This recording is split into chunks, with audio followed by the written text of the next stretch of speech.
Evergreen എഡ്യൂസ്പോർട്ട് YouTube ചാനലിലേക്ക് എല്ലാവർക്കും സ്വാഗതം.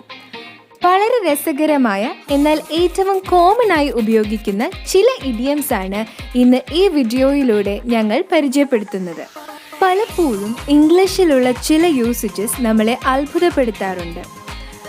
ഇത്തരം പ്രയോഗങ്ങളിലുള്ള വാക്കുകളുടെ ഇൻഡിവിജ്വൽ മീനിങ്സിലൂടെ കിട്ടുന്ന അർത്ഥമാകില്ല അവർ ഹോളായിട്ട് കൺവേ ചെയ്യാൻ ശ്രമിക്കുന്നത്. ഇങ്ങനെയുള്ള എക്സ്പ്രഷൻസിന് ഇഡിയംസ് അഥവാ ശൈലികൾ എന്ന് പറയുന്നു. ആദ്യമായി പൗഡർ യുവർ നോസ്. അപ്പോൾ കേൾക്കുമ്പോൾ നമുക്ക് ഡിഫറെൻ്റ് ആയിട്ടുള്ള പല മീനിങ്സ് നമ്മുടെ മനസ്സിലേക്ക് കടന്നു വരുമെങ്കിലും ഈ ഒരു പെർട്ടിക്കുലർ ഇഡിയത്തിൻ്റെ മീനിങ് എന്ന് പറയുന്നത് ഗോ ടു ദ ടോയ്ലറ്റ് എന്നാണ്. For example, get me a glass of water while I powder my nose. Now number 2, break a leg. ഇതിൻ്റെ മീനിങ് എന്ന് പറയുന്നത് ഗുഡ് ലക്ക്. ഇപ്പോൾ നമുക്ക് ആർക്കെങ്കിലും ഒരു ബെസ്റ്റ് ഓഫ് ലക്ക് വിഷ് ചെയ്യണമെന്നുണ്ടെങ്കിൽ we could use break a leg. For example, break a leg shouted the captain. Now number 3, monkey business. അപ്പോൾ കേൾക്കുമ്പോൾ തന്നെ ആ ഒരു പേരിൽ നമുക്കൊരു മിസ്ചീഫ് അല്ലെങ്കിൽ ഒരു കുസൃതി അങ്ങനെ ഒരു അർത്ഥം നമുക്ക് കിട്ടുന്നുണ്ട്. സോ മങ്കി ബിസിനസ് എന്ന ഇഡിയത്തിൻ്റെ മീനിങ് മിസ്ചീവസ് അല്ലെങ്കിൽ കുസൃതി കാട്ടുക എന്നാണ്. ഒരു example, some monkey business is going over there.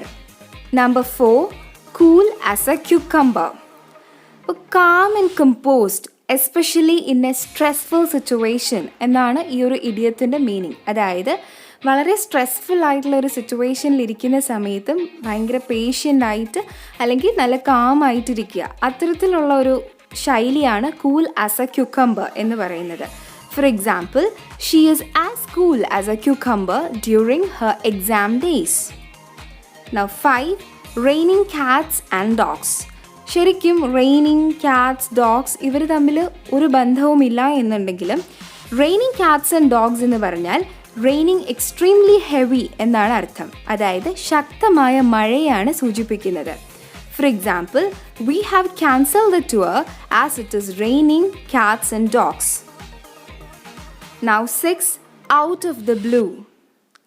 അപ്രതീക്ഷിതമായത് അല്ലെങ്കിൽ വളരെ അൺഎക്സ്പെക്റ്റഡ് ആയിട്ട് സംഭവിച്ചാൽ, എന്തെങ്കിലും കാര്യം സംഭവിച്ചാൽ അതിന് നമ്മൾ ഔട്ട് ഓഫ് ദ ബ്ലൂ എന്ന ഇഡിയം കൊണ്ട് സൂചിപ്പിക്കാം. For example, my cousins came to visit me out of the blue. 7, hold your horses.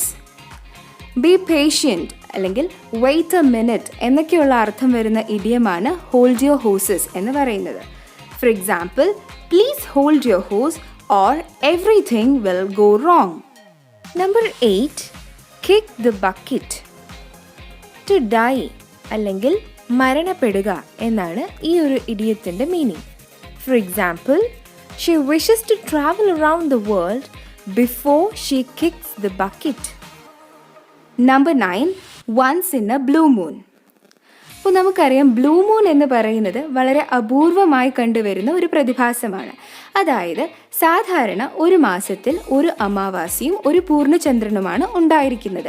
എന്നാൽ ചില മാസങ്ങളിൽ രണ്ടാമതൊരു പൂർണ്ണചന്ദ്രൻ കൂടി ഉണ്ടാകുന്നു. അതിനെയാണ് നമ്മൾ ബ്ലൂ മൂൺ എന്ന വേർഡ് കൊണ്ട് സൂചിപ്പിക്കുന്നത്.